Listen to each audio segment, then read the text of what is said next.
నేను కడుపులో ఉన్నప్పుడేమో మా మమ్మీని అద్దిను ఇద్దిను ఇట్లా వండుకో అట్లా వండుకో ఇచ్చేకు అచ్చేకు ఇట్లుండు అట్లుండు ఇది తింటే మంచిది అది తింటే మంచిది ఇది అది అని తిండి పెట్టి పెట్టి పెట్టి పెట్టి మా మమ్మీని నిలబడగొడతారు.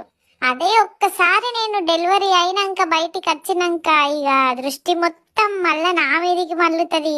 పిల్లగాడు వంటాడా, పిల్లగాడు తింటాడా, పిల్లగాడు తాగుతాడా, పిల్లగాడు ఏం చేస్తాడు, ఇదే ముచ్చట. మరి డెలివరీ అయినాక మమ్మీ వాళ్ళకి ఎంత కష్టం ఉంటుంది కదా.